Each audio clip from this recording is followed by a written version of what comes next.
Jafrabad SHO Shri Ram मेहर ने क्षेत्र में शांति व्यवस्था बनाए रखने के लिए जाफराबाद में जीनत महल स्कूल और कई जगह अमन कमेटी की मीटिंग बुलाई, जिसमें सभी लोगों से ईद, रक्षाबंधन, 15 अगस्त पर शांति व्यवस्था बनाए रखने की अपील की।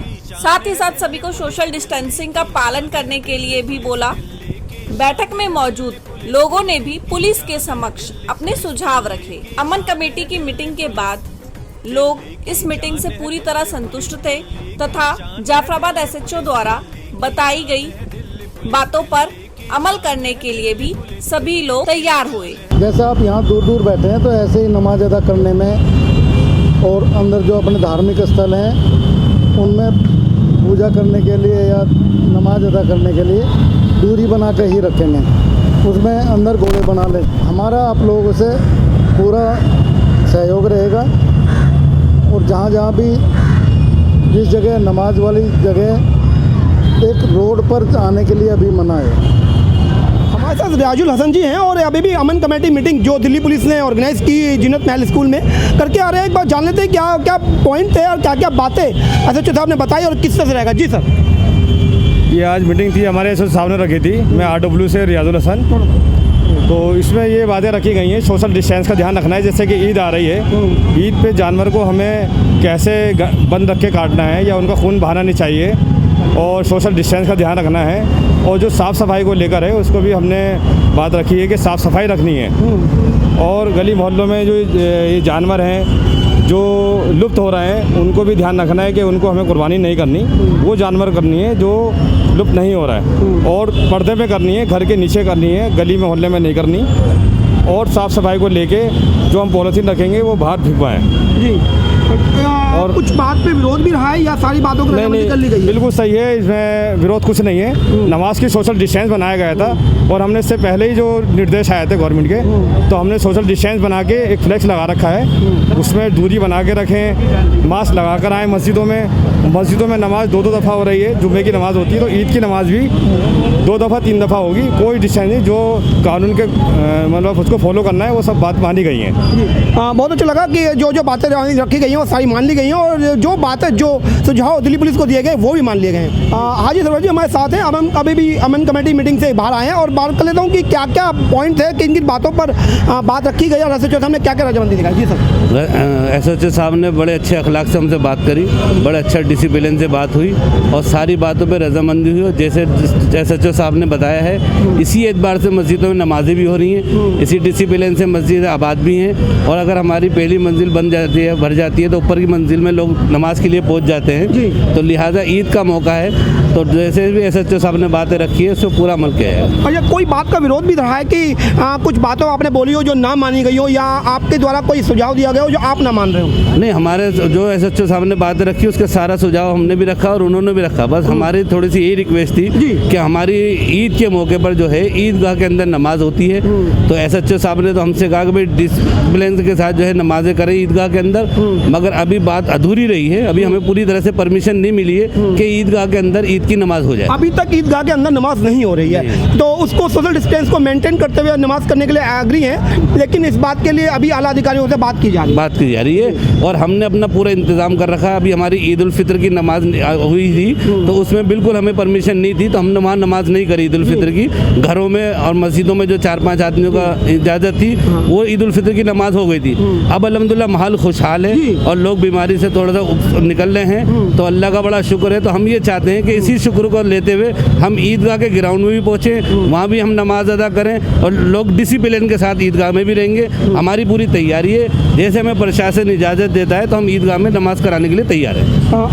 एक अच्छी बात थी कि जिससे से सारे धार्मिक स्थलों को खोल दिया गया है। अभी तक बात आ रही है कि जो पिछला ईद उल फितर था उस पर नमाज अदा नहीं हो पाई थी और अब की बार बात रखी जा रही है कि जो जाफराबाद में ईदगाह है वहाँ पे इस बार ईद की नमाज बाधा हो सके, उसके लिए आला अधिकारियों के लिए बात रखी गई है कि यदि वो परमिशन देते हैं तो इंशाल्लाह कि ये बात सामने आएगी कि इस वाले ईद पर ईदगाह में भी नमाज हो पाएगी। डॉक्टर फ़हीम बेग जी हमारे साथ हैं और अभी भी जैसे कि अमन कमेटी की मीटिंग हुई, क्या बात रखी गई है और किस तरीके से मीटिंग को अंजाम दिया गया? जी सर, कोई बात का विरोधाभास रहा?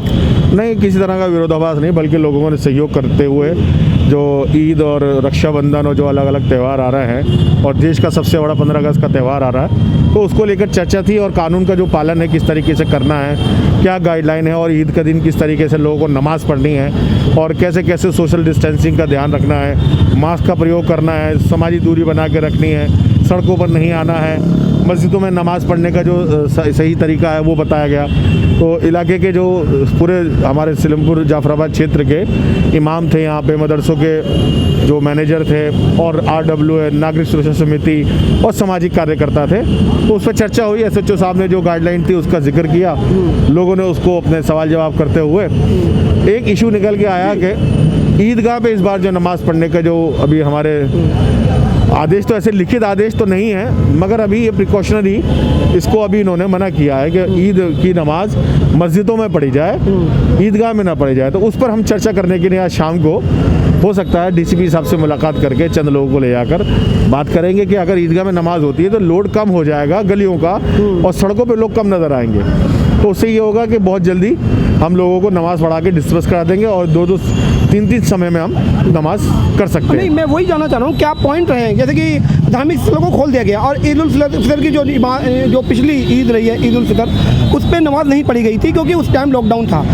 क्या गाइडलाइन आ गई है कि यहाँ ईदगाह पर नमाज पढ़ी जा सकती है और उसके बाद ये स्पेशली यहीं के लिए मना किया गया या पूरी दिल्ली में मना है? नहीं, देखिए, अलग अलग राज्य में अलग अलग तरीके की जो है ना अभी भी पाबंदियाँ हैं। उस पाबंदी के चलते जो है बातें चल रही हैं, मगर दिल्ली में कोई लिखित आदेश नहीं है गृह मंत्रालय का या सरकार का या किसी भी प्रशासन का, तो उसके अनुसार लिखित कोई आदेश नहीं है कि ईदगाह में नमाज नहीं होगी। ये प्रिकॉशनरी यानी सावधानी बतौर हमारे इलाके के जो पुलिस हेड हैं वो इस बात को कह रहे हैं कि ईदगाह को फिलहाल नमाज के लिए इस्तेमाल ईद वाले दिन न किया जाए। अभी वैसे नमाज हो रही है ईदगाह में? नहीं, ईदगाह में साल में 2 बार नमाज होती है। अच्छा। एक तो मीठी ईद पर, ईद उल फितर जिसे कहते हैं, और ईद उल अज़हा, ये अब जो बकरीद जी से बोलते हैं। पूरे वर्ष में सिर्फ 2 बार वहाँ नमाज होती है और कभी नमाज नहीं होती है। तो जिससे से अभी सामने बात आई है कि ईदगाह जो जाफराबाद में स्थित है और जैसे कि धार्मिक स्थल सारे खोल दिए गए हैं, उसके चलते इस बात की बात रखी गई है कि ईदगाह पर इस बार जैसे माहौल खुशहाल है और अभी कोरोना को दिल्ली जैसे शहर में अभी भी कंट्रोल में कर लिया गया है, तो एक बात रखी गई है कि यदि ईदगाह पर इस बार नमाज हो जाए तो शायद एक मैसेज समाज में जाएगा कि हाँ, ये कोरोना इस टाइम अपना कहर उतना नहीं भर पा रहा है जितना कि पिछले ईद उल फितर जो पिछला ईद गया है उस पर था। और इस बार यदि नमाज ईदगाह में पढ़ी जाती है तो यहाँ एक विशेष समुदाय में अपने में एक खुशहाली की बात होगी। हमारे साथ खालिद बाबा जी हैं, अभी भी अमन कमेटी मीटिंग से बाहर निकले हैं और एक बार बात कर लेते हैं किस किस तरीके से किन किन पॉइंटों पे बात हुई और आगे किस तरह से देखा जाएगा। जी सर।